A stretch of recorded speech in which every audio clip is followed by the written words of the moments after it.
George Mitchell hits the Middle East again as the US's special envoy to the region, but in the end, what'll it be worth? Israel still shying away from a two-state solution while the Palestinians are still divided. What can Mitchell do? Or is it a case now of what should he do? This is Inside Story.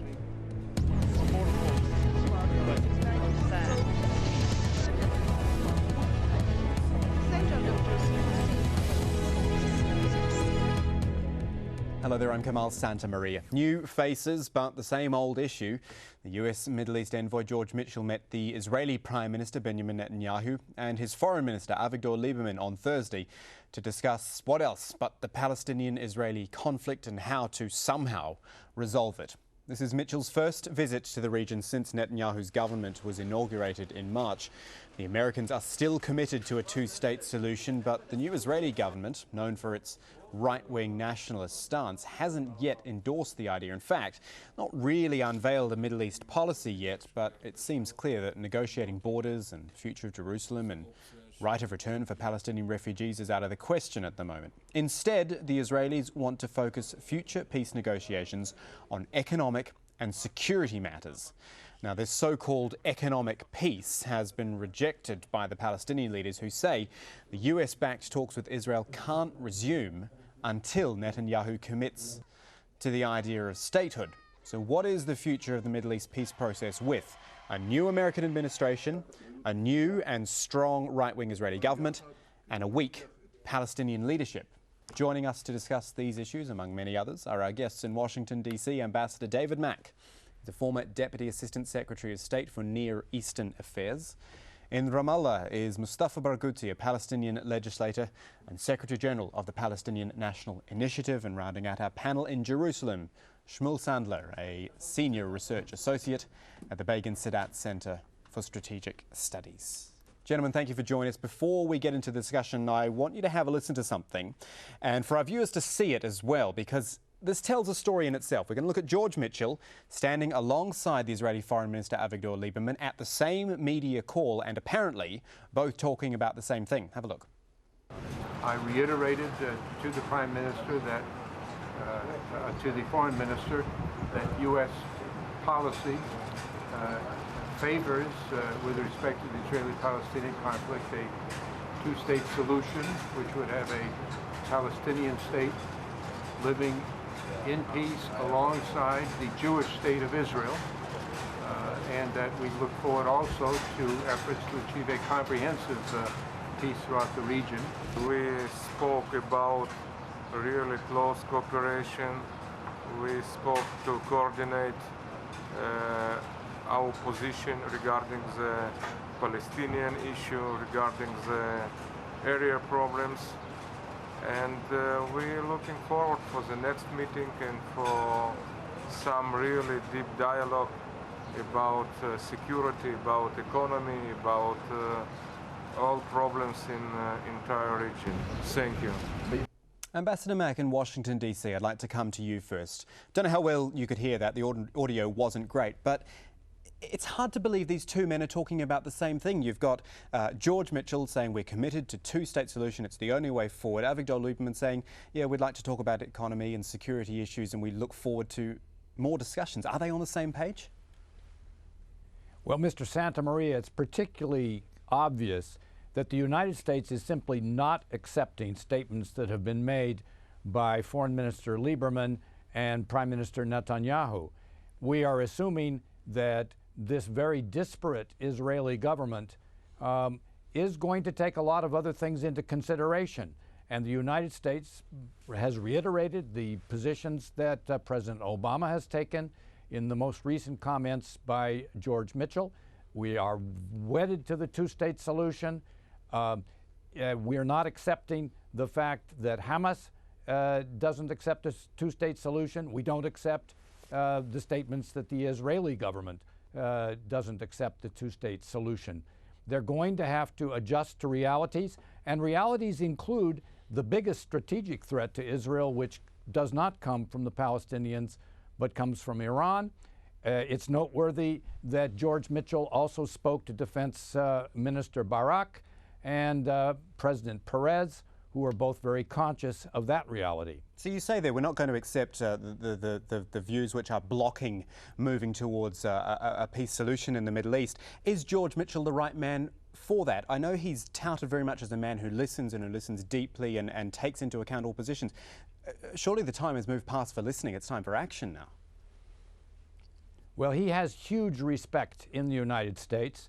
He clearly has the trust of the president. And it's noteworthy that the White House has been mobilizing allies within the U.S. Domestic political scene. There's an increasingly active and articulate group of organizations that represent a growing feeling within the Jewish community that they simply have got to get away from the right-wing views that they feel will lead them into an untenable situation. You've also got other factors at work. The last Prime Minister, Ehud Olmert, when he came into office, was known for right-wing views and for strong adherence to settlements, but he realized the demographic realities just as Prime Minister Sharon had. There is a reality that Israel cannot continue to be a Jewish and democratic state and still control such vast territories and a population that realistically is no longer a majority Jewish population and becoming less so every year. Shmuel Sandler in Jerusalem, your reaction to what we've heard there from Ambassador Mack? Yes, I agree with the ambassador that the main problem now facing Israel is Iran. It's not the Palestinian threat. But what we must understand is that part of the Palestinians are now controlled by Iran. Hamas is now controlled by Iran, and this is a fact. All the weapons that are being smuggled in come from Iran via Egypt, and we know how Egypt is now on alert because of that. So the main problem right now is how to stop Iran. And so what happens to the peace process then? Okay. And so far, our experience has been that every territory we gave up became Iran-controlled. We withdrew from southern Lebanon, and immediately it was taken over by Hezbollah, which is controlled by Iran. We withdrew from Gaza, and Hamas took over, and it's controlled by Iran. The threat now is to all of us. I mean, it's Arabs and Israelis together. I mean, we are now threatened by a hegemonic drive with some claims for a new civilization that wants to control the Middle East. And as a result, I think we should face that problem. And I think that Senator Mitchell, when he comes and talks and learns the Middle East, will understand it very clearly what's going on. But what about the idea that solving the main Israeli-Palestinian issue and moving that forward could actually have a knock-on effect? You're focusing very much on Iran and saying that's the key problem.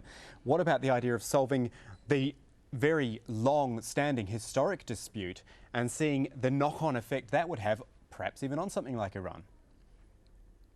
I agree that the long-term problem is the Israeli-Palestinians, but we have an immediate problem. And the immediate problem is Iran. Iran will be nuclear very soon. And Iran is taking hold on very positions around us. Lebanon in the north, Gaza in the south, and now we have even penetration into Sinai, which Egypt is controlling. And this is something we must encounter. I mean, okay, let me see just... if territory, excuse me, just make my point. If territory is was given back to Egypt, Egypt knows how to control, knows how to handle it. Egypt is fighting Iran. But if you give it back to a weak government, they don't know how to, they will be unable to control Iran, and that's what we are afraid of. Okay, with respect, Senator Mitchell's obviously not here to deal with Iran. He's to deal with Israel-Palestine. Mustafa Barghouti over in Ramallah. How much, I'll put it this way, how much faith do you have in what Senator Mitchell, George Mitchell, can achieve? He's having all these individual talks. He goes and talks to Lieberman, he talks to Netanyahu, he talks to Perez, he'll come and talk to President Abbas. Is at any point talking to all these individuals without starting to bring them together at some point? Senator Mitchell deserves respect. He's a man of integrity with a very good record, and we respect him a great deal. But of course, all these diplomatic moves will have to come to a conclusion. And that is the challenge that Obama's administration is facing. The reality. And the reality is that in Israel today, there is no partner for peace. That is the truth. You have an Israeli extreme racist government that insists on keeping the occupation, which has been the longest occupation in modern history, more than 42 years almost. And it's a government that is consolidating a system of apartheid and declaring publicly that it's not ready to negotiate any of the final status issues. They reject discussing the issue of Jerusalem. They refuse to discuss the issue of refugees. They refuse to discuss the issue of freezing settlements, which is the main point in the roadmap. And they are now not accepting even the principle of two-state solution. And I guess so the American administration, Sorry, I'm just going to jump in because I've got a thought I want to put to you after everything you've put there. Sorry to interrupt you, but please. To play devil's advocate, you're saying there is no partner for peace on the Israeli side. To play devil's advocate, the Israelis would probably say, well, we've got no partner for peace either because the Palestinians are not united at the moment. Hamas is still its own entity, and there's no sign of Palestinian unity anywhere. The main reason for that is because Israel destroyed the Palestinian democracy by putting the Palestinian National Unity Government, which was based on democratic choice, under siege, and enhanced a siege around the Palestinian unified structure. Of course, we have to get to unity, but the main question here is about what you have just heard. They claim they left Gaza. They keep repeating this lie. They never left Gaza. Gaza is still under occupation. If Gaza was not under occupation, why Israel would continue to control the airspace? Why Israel would continue to prevent fishermen from fishing in the sea? Why Israel continues to control all the borders and all the passages? Why the people of Gaza, who have been subjected to massacres and the destruction of almost 25,000 houses, cannot have a single sack of cement or a single piece of glass to repair their homes? That's because Gaza is still under occupation, only in a different form, as much as the West Bank is also under occupation.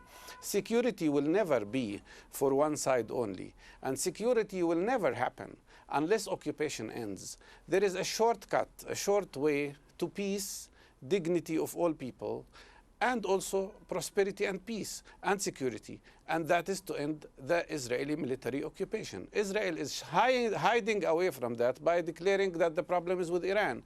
Before that, it was a problem with Syria, and before that, it was with the Soviet Union. I don't know if tomorrow the problem of Iran is resolved. Maybe they will start speaking about Azerbaijan.